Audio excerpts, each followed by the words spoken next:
Jack Welch, arguably the greatest CEO in the history of the world, who managed in General Electric for 25 years, he said there is no work-life balance. There are work-life challenges, and we make decisions and we live with them. Do you think Elon Musk has work-life balance? No. Do you think Steve Jobs, when he was alive, had work-life balance? No. Do you think Bill Gates? No. Henry Ford? No. Original Heineken? No.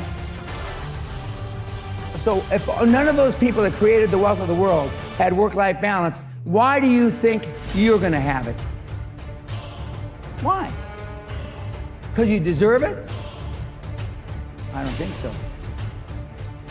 You deserve what you get in life by working hard. Notorious workaholic Elon Musk is so tied to his office that he's been known to sleep on the floor. I slept on the floor. Ford slept on the floor. Jobs slept on the floor. Gates slept on the floor. Success leaves clues, you weenies. I still work 50, 60 hours a week, and I haven't had it work in 35 years. Follow what you're passionate about, what you love. If it's not work if you love what you're doing. Okay. Most people, when I say they're living quiet lives of desperation, is because they're involved in a business or a job that they don't enjoy, they're not passionate about. Okay. So if you found something that you're passionate about, that it doesn't matter if you work 3 hours a day or 13 hours a day, that's where you start. And most people aren't there. Most people have to find that. Clausewitz, the famous Prussian general, said, focus on the few, not the many. And the most common error that I see in reasonably successful businessmen and women are that they try to do too many things. And focus on the few, not the many. Warren Buffett and Bill Gates simultaneously said one word: focus.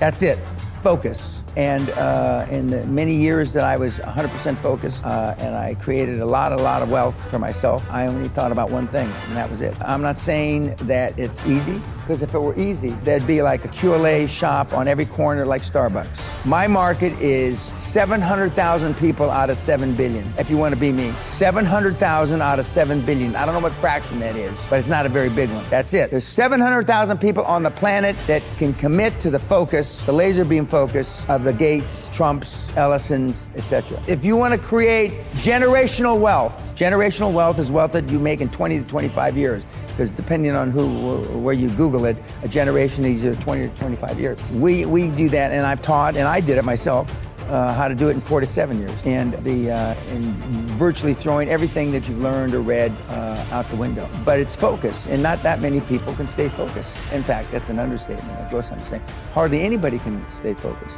Unless we build the right foundation, I mean, the house will be wobbly, and it'll be, we got to build the right foundation. And for the most part, most people in this room and most people listening on YouTube have to come to the realization, as sad as it is, that you have pissed, you have urinated heretofore up until this morning, your entire life down a hole. Very simple. That's it. If you want to create massive wealth. If you just want to be a happy, slappy housewife from Dundee, or a happy, slappy bimbo from Toronto, or a happy, slappy guy who goes to the Little League games in Mesa, Arizona, then that's okay. But if you want to create some money, and money's not everything, but if you don't think money can buy happiness, you don't know where to shop. You can get money and then go save the world. You can get money and save the forests in Brazil. You make money and go save global warming, which I don't believe in. You can, and save the kids in Biafra and all that shit. But without money, you can't save a thing. Don't you understand? Don't the idiots on YouTube understand that? We all know how to lose weight. We all know how to get physically fit. We all know how to build our businesses. I can go to the Yellow Pages today and pick out any business that's in this room, and I can find somebody that's beating your brains out. I don't care what you do. And as some of you have heard me say, but I'm going to say it again because it's important. For this example, again, we all have 100 IQ. For some of you, I'm giving you some. For some, I'm taking away some. We all know nobody can have 10 times our IQ. Well, then why the hell do people make 10 times more than we do, 1,000 times more than we do? Why? Because they think and dream bigger than we do. High performance people have high expectations, not average expectations. Prayer is great. Contemplation is great. But if you don't take action, action, action, all the rest is wasted. And what the kids today have trouble with, they connote reading a book to taking action. And I'm not saying you shouldn't read, because I've read the classics, I've read Shakespeare and all that stuff.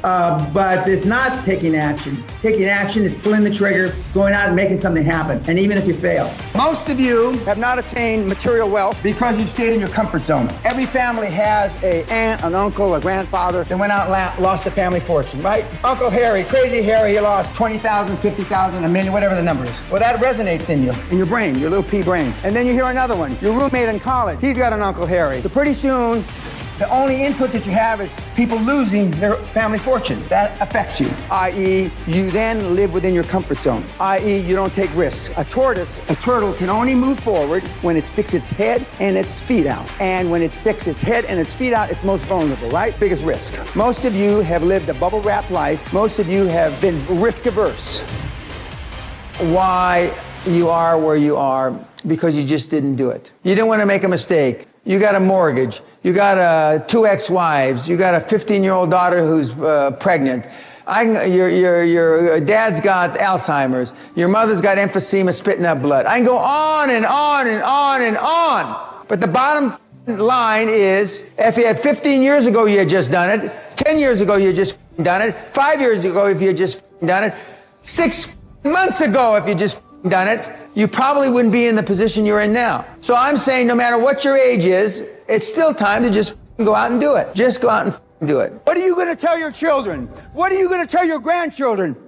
20 years from now, Daddy, Grandpa, what were you doing during the greatest transformation of wealth in the history of the planet? Other than having your thumb up your ass. What are you going to tell them? Oh, I was thinking about it. I was spreadsheeting it. I am a world-class eulogy giver. And every single person I've buried, I normally go to see them, normally they ask me before they die. I go and I say, well, what do you want me to say? And they always say, oh, I'm sorry for it. I didn't take this risk. I didn't do this. I didn't do that. Not that I missed my son's wedding. Not that I missed my 3rd grandchild's birth. All that sloppy, soppy shit. It's the risk they didn't take. If you are not experiencing anxiety, if your problems are not replaced as soon as you solve one with a bigger one that's geometrically bigger, then you're not growing. I hate to hear people tell me my business is running smoothly, everything's great. Well, then he might as well, or she might as well blow their brains out, because they sure as hell aren't growing. What my deal is all about is growing geometrically, quantumly. And just remember that and keep an open mind, because I have been there and done that. There's no question about that. Another thing, and I said this yesterday, just because you haven't done it, just because you've never been around somebody that hasn't done it, and just because you've never heard of it, doesn't mean it doesn't exist. Because absence of evidence is not evidence of their absence. I'm going to say some things that are real foreign to you. Some things that you've been taught by your parents, your grandparents in school, and basically all that is crap. I'm not talking about moral issues and things like that, or religion. I don't get into that. So just keep an open mind. The high performance people that I will continue to allude to all day long live in a different world than you. They came from the same world as you did, but they live in a different world. They think differently.